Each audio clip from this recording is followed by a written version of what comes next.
My dear friends, welcome to Rajashekhar classes on Applied Data Science with Python. This is lecture number 350. In this lecture, I will continue my discussion on geometric intuition of logistic regression. We will start with geometric intuition. Imagine if we have two classes of points. Let's assume these all are negative points. Let me say I have two categories of points. My first category is negative points, which are represented by red points, and my second category is blue crosses or blue points. These are represented by positive class. Before understanding this particular lecture, I request you to go through these lecture numbers. Lecture number 207 to 207 to 212, 214, 225. In these lectures, I discussed about planes, vectors. In order to understand geometric intuition of logistic regression, we need some basics. Those basics I discussed in these lectures. Please go through those lectures so that you can understand this logistic regression without any difficulty. If you speak strictly, that logistic regression, as I told you, I discussed in my previous lectures only, where I discussed about probabilistic interpretation. Now we will try to understand geometric intuition. Now, to separate both of them, first thing you will notice quickly is I can draw a hyperplane. I can draw a line. It is as it is two-dimensional data, I can draw a line. In 2D, I can draw a line. If it is ND, I can draw a hyperplane. I can say in generalized case, I can draw in n-dimensional, two-dimensional means line. In n-dimensional means I can draw a hyperplane. If I can somehow separate my positive points from negative points using a plane, planes are typically represented by a letter pi. Let me say this is pi, isn't it? This plane pi, I want to find out this plane pi, isn't it? If my data is linearly separable, what does linearly separable means? What does linearly separable means? Linearly separable basically means that there is a line or plane that can separate positive points from negative points. Then I can say that data is linearly separable data. There is another term, almost linearly separable. What it means? What is the meaning of what is the meaning of almost linearly separable? Just see. What it means is most of the data is linearly separable, but there may be some errors. Just see how many errors do we have here. Just see, this is an error. Actually, it is a positive class data where we have negative point. This one is also an error. Why? Because this is negative class data where we have one positive point, isn't it? Most of the data is linearly separable, but there may be some errors. You might have negative point here. This is a negative point here, or you might have positive point here. I have positive point here, isn't it? It is almost linearly separable. It is almost linearly separable because except these 2 points, except this point, first point, second point, except these 2 points are being perfect, except these 2 points are being perfectly separated using linear surface. Only we have problem with these 2 points, otherwise it is perfectly separated. I have problem with this point and with this point, otherwise it is linearly separable, isn't it? So planes and lines are called linear surfaces. As I told you, in 2D, these I can say these are lines and hyperplanes. I can say these are linear surfaces. Linear surfaces. Which one?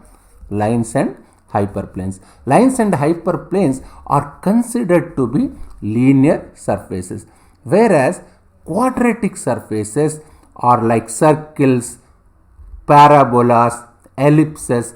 They are called quadratic surfaces. We will see why they are called quadratic surfaces in my future lectures. We will see what is mathematics behind it. For a given plane, there is always a normal. I already discussed these normal in my linear algebra classes, isn't it? What is this normal? Normal is perpendicular to the plane. Just let me say, this is my normal. How can I draw the normal? This is my normal. This is normal, isn't it? W, it is perpendicular, isn't it? Yes, we will see why they are, we will see what is the mathematics behind it. For a given plane, there is always a normal W which is perpendicular to the plane, isn't it? Normal means it's a perpendicular to the plane. How do you represent the plane? A plane can be represented by two parts. One is W and another one is B, isn't it? A plane can be represented by W and B, isn't it? What is your W? W is normal to the plane, as we were saying. This is W, which is normal to the plane, and B is intercept, isn't it? A plane can be represented by pi W comma B, where W is normal to the plane, B is the intercept term. What is the line in 2D? In 2D, line means, how can I write? Y equal to mx plus c. This is the equation of the line in 2 dimensions. Similarly, equation of plane in high dimensions. What is equation of plane in high dimensions? That is W transpose x plus b equal to 0. W transpose x plus b equal to 0. This is the equation of the plane. It can be represented by pi, as we were discussing, isn't it? B is called intercept term and W is called normal to the plane. Very, very simple idea, nothing fancy here. If the equation passes through the origin, if the plane pi passes through the origin, what does it mean? If it passes through the origin means I must keep B equal to 0, isn't it? What is the meaning of passing through the origin means? I must keep B equal to 0, which means the equation of the plane will be pi W transpose x equal 0. Remember, in my general equation of the plane, I have W transpose x plus b equal 0, where x is a data point, x belongs to RD, d-dimensional vector, and W is also a vector in d-dimensional, isn't it? Basically, they are vectors, isn't it? Just see, what is my x in this one?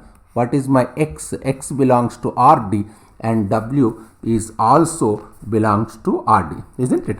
Now, the W transpose x equal to 0 is a plane of the equation which passes through the origin. B is the scalar and x belongs to RD is a vector. X and W are d-dimensional vectors, isn't it? That's what we are saying. This is a quick recap which I discussed in my previous lectures. I already given lecture numbers which you have to go through, isn't it? This is a quick recap of the what is the plane equation which we discussed in my previous lecture series. The big assumption that logistic regression makes. What is the assumption of logistic regression? Classes are almost linearly separable or perfectly linearly separable. That's the assumption logistic regression makes. Now, if I have bunch of negative points, just say this is my negative points. Imagine I have bunch of negative points here. If I have bunch of positive points here, isn't it? My plane will look like this. This is my plane, isn't it? Which separate these points because it separates both the points. Let's assume there is also errors. What are those errors? These are almost linearly separable. Why is there any errors? Yes, there are errors. Just see, you have errors here. This is one error, this is another error. Let me repeat, my plane will look like this. This is my plane pi, because it is separated, it is separating both points. Let's assume there are also errors. This is one error, this is another error. These are almost linearly separable except these two crazy points. This is one point, this is another point. Except these 2 points, all the points are linearly separable. My plane has normal. What is my plane normal? As we were discussing that W is normal to the plane, isn't it? My plane has a normal of W. My plane can be represented as pi W transpose x plus b. if my plane is represented as W transpose X plus B, so what is given to us? Given positive data points and negative data points. Here we have two set of points, Dn. Let me say this is my data set where I have positive points and negative points. Dn is already given, isn't it? What do you have to find out? You have to find out W and B, isn't it? You have to find which one you have to find. You have to find W and B. Data set is already given. You have to find W and B, because if you find W and B, then we discover the plane. That's the task here. Task in logistic regression. What is my task in logistic regression? Task in logistic regression is to find pi.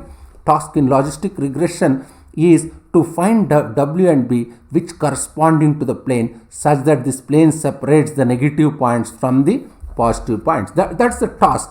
Find a plane pi that best separates, because sometimes it may not be perfect as you have these two errors. Sometimes there may be errors. Here I have two errors. That is two outlier. Task is pi, the best plane that separate positive points from the negative terms. That is our task. We have to find a plane pi which best separates positive points and negative points. That's the task of logistic regression. This is the assumption that logistic regression makes. That's your data is almost or perfectly linearly separable. It is not. If it is not, logistic regression cannot be applied. If it is not, logistic regression cannot be applied. What does it mean? If your data is not linearly separable, if your data is not perfectly, if your data is not perfectly linearly separable, or if your data is not almost linearly separable, you cannot apply logistic regression. Before applying logistic regression, just try to make sure this assumption. This is the fundamental assumption. This is the fundamental assumption.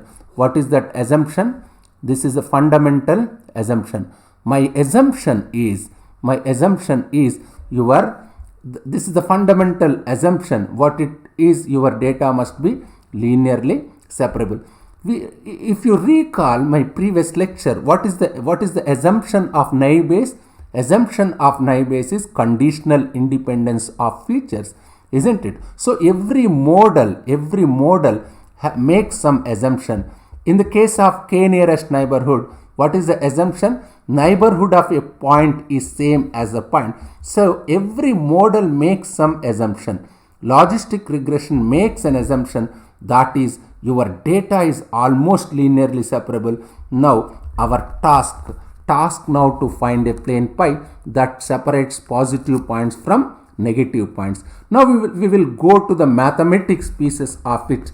Let me draw all my negative points. These are my negative points, isn't it? These are my positive points as we were discussing. Now we will try to understand the mathematics. First we will try to understand the mathematics. The mathematics is very beautiful, isn't it? Let's assume this is the plane pi. Yes, which is the plane pi?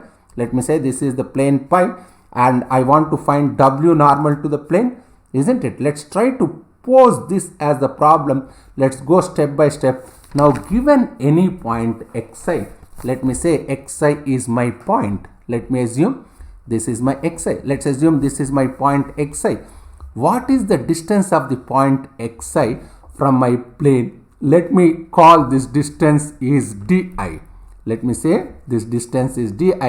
Given any point, whether it is positive or negative point, let's assume yi, my label, yi equal to +1 for positive points, -1 for negative points. What does it mean? My yi belongs to two categories, -1, +1. This is what I am assuming. Now let's go to the mathematical part. For all positive point, my yi is +1. For all negative points, my yi is -1. Now let's compare. Let me compute a distance of a point from the plane. I already discussed how to compute distance of a point from the plane in lecture number 225. That can be any point, isn't it? What is this di? Di is the distance. What is my di? dA is the distance of the point from the plane or from the line. What is the formula? W transpose xi by norm W. I already discussed and I proved this perpendicular distance of a point from the plane in lecture number 225. Please go through those lectures. I will explain in the I already explained this distance, isn't it?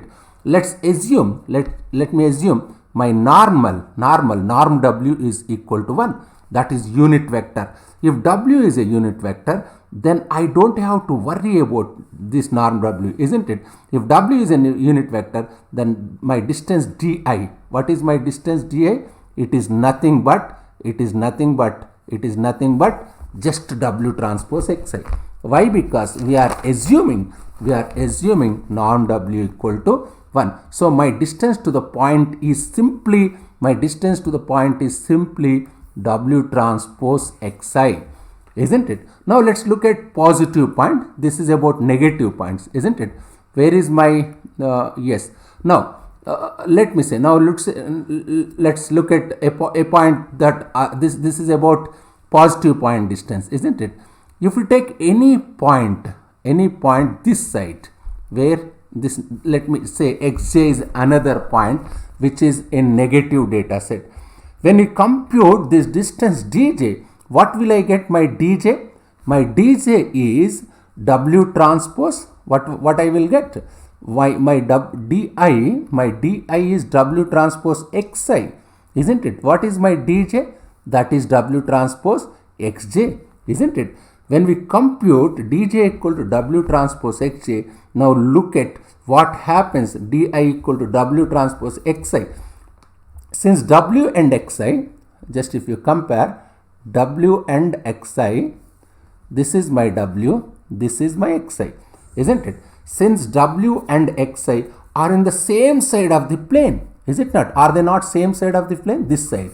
This W and xi are on the same side of the plane, isn't it? You will get this value to be greater than 0. Why your di is greater than 0? What is the reason? As W and xi are on the same side of the plane, therefore your W transpose xi is greater than 0. Now take dj on the other side, isn't it? Here xj is opposite side of W. Just see, xj is opposite side of W. W is one side of the plane and xj is other side of the plane. Therefore, are they not opposite side of the plane? Yes. Your xj and your W, they are opposite side of the plane, isn't it? So what happens is, for all positive points, every point that is on the same direction as my W. These are all positive points. For all these points, for all positive points, every point that is on the same direction as my W are all positive points which are in the same side, isn't it? What about these negative points? Let's assume this is negative points, isn't it? They are not in the same direction as normal, as W. They are opposite side. Therefore, your dj, W transpose xj is less than 0, isn't it? Let's assume that is the final classifier I build. How does my classifier look? My classifier says if W transpose xi is greater than 0, then yi belongs to yi equal to plus 1. If W transpose xi is less than 0, then my yi equal to minus 1, isn't it? This is what my classifier looks like, because once I discovered a plane, I will say everything on this side, that is everything on this side, positive side, isn't it? Are positive points. These are positive points. Everything this side are negative points, isn't it? Now, of course, I will make mistake, outliers. Yes, I have outliers here. Of course, I can make mistakes. Of course, I will make mistakes, outlier case, isn't it? Actually, positive. This point is positive, isn't it? Actually, this point is positive, but classified as negative. And actually, this point is negative, but classified as positive. I will make these mistakes. Remember, my decision surface in logistic regression is a plane. It's a line, or I can say my decision surface is a line or plane, isn't it? It is a linear surface, I can say, because one side of it I am calling as positive points and other side of it I am calling as negative points. Now come to the fun part. For all positive points, yi equal to plus 1. For all positive points, yi equal to plus 1. For all negative points, your yi is equal to minus 1. Just go through this lecture once so that I will continue about this particular geometric intuition of logistic regression in my next lecture. Also, this is simple and straightforward lecture. Here, in order to understand this lecture, first you must understand what is line, what is plane, what is perpendicular distance of a point from the plane. As I have given lecture numbers, please go through those lecture numbers once so that you can understand. As I told you, I already discussed probabilistic interpretation of logistic regression. This is now I am trying to discuss geometric intuition of logistic regression. But to understand this geometric intuition, first you must understand how to represent a plane, how to represent a vector product, how to represent a perpendicular distance of a point from the plane. If you understand those things, understanding these lectures is simple and straightforward. If you have any difficulty, please keep a comment. Thank you very much.